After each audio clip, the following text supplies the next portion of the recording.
कि आज संबित पात्रा रोता रोता सा नजर आया, घिसटता घिसटता सा नजर आया। ऐसे प्रधानमंत्री मोदी और शाह के गुलाम नजर आते हैं जो बोलते थे सीना खोल के बात करेंगे हम साहिब से, वो पेट चाटते हुए नजर आते हैं।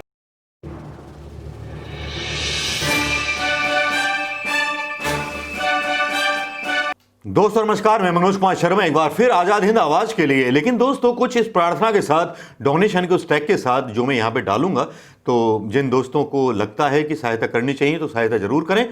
अब मैं दूसरी बात एक और बोलना चाहूंगा कि मुझसे जुड़े हुए कुछ ऐसे लोग भी होंगे, सब्सक्राइबर, जो बहुत कुछ हुनर जानते होंगे, तो मैं उन हुनरों को अपने साथ जोड़ना चाहता हूं, जिसमें कुछ एडिटर हो सकते हैं, वीडियो एडिटर हो सकते हैं, ग्राफिक्स बनाने वाले हो सकते हैं।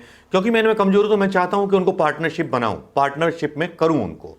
लेकिन कई लोगों ने ट्राई की, लेकिन वो वैसे नतीजे नहीं दे पाए या वैसा नहीं कर पाए। मौके बहुत दिए मैंने युवाओं को, लेकिन आपको लगता है कि आप परफेक्ट हैं और अब मेरे साथ काम करना चाहते हैं, तो आपके सम्मान के अनुसार आपका मूल्य जरूर पे करूंगा मैं। दोस्तों नमस्कार, कोरोना से सुरक्षित हैं कि नहीं हैं? क्योंकि कोरोना का आतंक जो है इतना बढ़ता चला जा रहा है, कुछ कह नहीं सकते। क्योंकि सरकार कोरोना पर पूरी तरह से फेल हो चुकी है। और जब सरकार फेल हो जाती है तो सरकार केवल बदलने पर ध्यान देती है। जब सरकार बदल जाती है तो सरकार बदलने के चक्कर में लोग बदल जाते हैं, लोग सोचने लगते हैं अपनी बातें, और वो बातें करने लगते हैं जिन बातों को करना नहीं चाहिए। देश के बारे में बातें भूल जाते हैं, वादे भूल जाते हैं और प्रतिबद्धता भूल जाते हैं। जब ऐसे लोग प्रतिबद्धता भूल गए हों तो उनको याद दिलाना होता है कि प्रतिबद्धता को याद करना बहुत जरूरी है। क्योंकि प्रतिबद्धता अगर आपको याद नहीं रहेगी तो हिंदुस्तान के साथ प्रतिबद्धता का क्या होगा, और ये प्रतिबद्धता जब खत्म हो जाती है तो देश के साथ प्रतिबद्धता भी खत्म हो जाती है। आपको लग रहा होगा मैंने क्या बोल दिया, लेकिन जो बोला वो सही बोला। प्रतिबद्धता के बारे में जिस तरह से पहले सिंधिया और उसके बाद संजय पायलट, संजय पायलट है या कौन से पायलट हैं, मैं तो इनका नाम भी भूल गया, जिस दिन से इन्होंने कांग्रेस छोड़ने का ऐलान किया है। क्या नाम है भाई इनका? राजेश पायलट के बेटे, नाम याद है क्या? मैं तो भूल गया। आपको याद हो तो बताएगा। हाँ, सचिन तेंदुलकर के नाम पर याद आया कि सचिन पायलट के नेताओं के बिके हुए बयान से नजर आते हैं। मुझे झुके झुके से आसार कंधे नजर आते हैं। जो बोलते थे बन जाएंगे सीएम हम एक दिन, वो आज प्रधानमंत्री मोदी और शाह के गुलाम नजर आते हैं। जो बोलते थे सीना खोल के बात करेंगे हम साहिब से, वो पेट चाटते हुए नजर आते हैं। और जब पोल खुल जाती है तो अलग पार्टी बना करके अपने समाज का सौदा करते हुए नजर आते हैं। अरे समाज के ठेकेदारों, तुम जैसे ठेकेदारों ने ब्राह्मणों को मरवाया, गुजरों को मरवाया, जाटों को मरवाया। कब तक समाज के साथ धोखा करोगे? जब एक पार्टी के साथ वफादारी नहीं कर सकते तो समाज के साथ क्या वफादारी करोगे? हजूर आला, चलिए हम बढ़ते हैं अपनी बात पर। आज भैया बहस चल रही थी आज तक के चैनल पर, तो भैया हम भी देखने चालू कर दिए। तो जब हमने देखना चालू किया तो वहां हमने बहुत कुछ देखा। ऐसा कुछ देखा कि संबित पात्रा और पवन खेड़ा के बीच जो था झगड़ा था, जो झगड़ा था वो हम यहां डाल लें। लेकिन एक बैंकॉक वाला मामला अटक गया तो हम वीडियो दोनों ही डालेंगे, जिसमें संबित पात्रा उन विधायकों के बारे में क्या बोल रहे हैं। वो तो ऐसे लग रहे हैं संबित पात्रा तो बिल्कुल ही नंगे हो गए।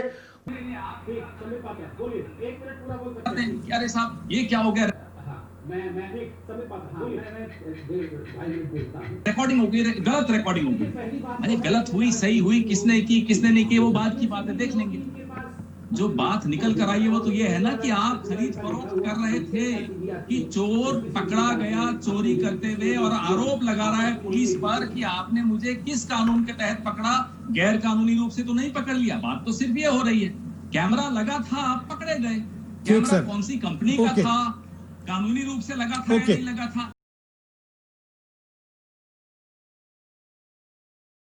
वो बोल रहे हैं कि रिकॉर्डिंग हुई सही हुई, लेकिन इजाजत किससे ली? इसका मतलब बीजेपी मानती है कि रिकॉर्डिंग जो हुई है वो सच्ची हुई है, लेकिन इजाजत किसकी हुई? यार मोदी साहब से पूछो ना उन हसीना की बातें, उन रातों की बातें, उन गुजरात की बातें, और मोदी जी के और अमित शाह साहब के वो काले कारनामों के बारे में भी ये मीडिया कुछ पूछ लेता। आजकल मीडिया जो है बड़ा परेशान और हैरान रहता है, क्योंकि उसको लगता है कि साहिब के खिलाफ कुछ बोल दिया तो टंटे काट दिए जाएंगे। और ये टंटे बढ़ाने तो है नहीं, अब टंटे जब बढ़ाने नहीं है तो भैया सीधी सी बात है, सरकार की चमचागिरी करते रहो, चाटुकारिता करते रहो, मजा आ जाएगा। लेकिन यहां पर पवन खेड़ा ने बैंकॉक के सवाल के पीछे घेर लिया संबित पात्रा को, क्योंकि राहुल गांधी के बारे में वो आरोप लगाते रहते हैं, तो उनकी गलत नियति पर उन्होंने टोक दिया और उनका मुंह बंद कर दिया। ये बात बहुत अच्छी लगी। भारतीय जनता पार्टी आई, हमारे कुछ एमएलए का कंधा इस्तेमाल किया और एक्सपोज हो गई। ये पहली बार तो भारतीय जनता पार्टी एक्सपोज हो नहीं रही। दिलीप सिंह जुदेव तो याद ही होगा आपको, पैसा खुदा तो नहीं, खुदा से कम भी नहीं।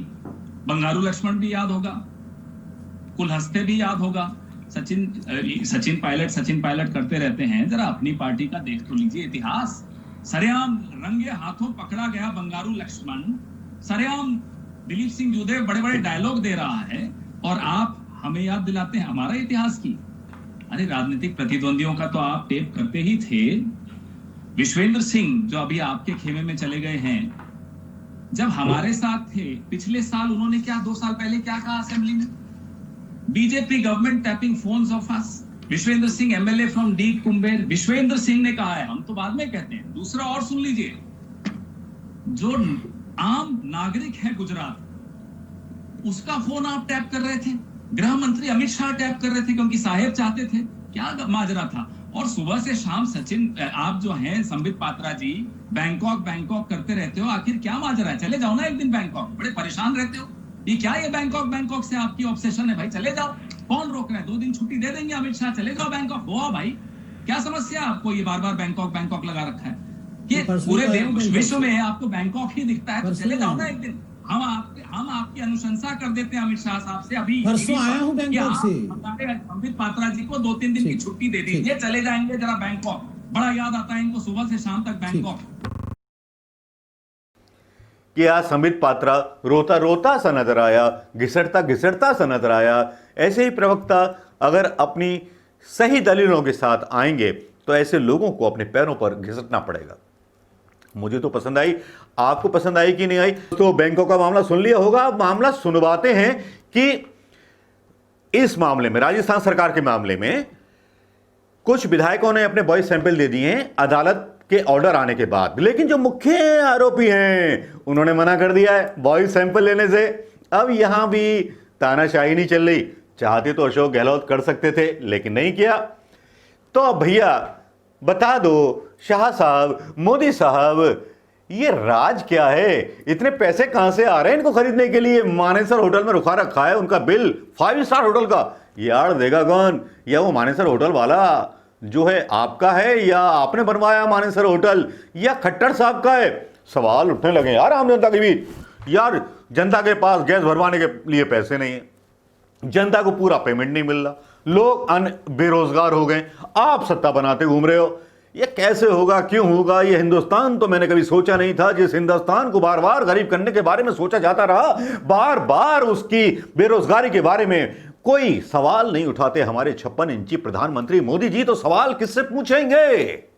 सवाल तो साहब से ही पूछेंगे कि साहब बेरोजगार हो गए, छात्र पढ़ नहीं पाड़े, बिहार में बुरे हाल हैं कोरोना मरीजों के, महाराष्ट्र में बुरे हाल हैं, दिल्ली में बुरे हाल हैं। भैया करें तो करें क्या? तो अब करें तो करें क्या? अब ये सवाल साहेब पर भी तो बनते हैं। देवानंद स्टाइल में, राजेश खन्ना स्टाइल में। दोस्तों नमस्कार, जय हिंद।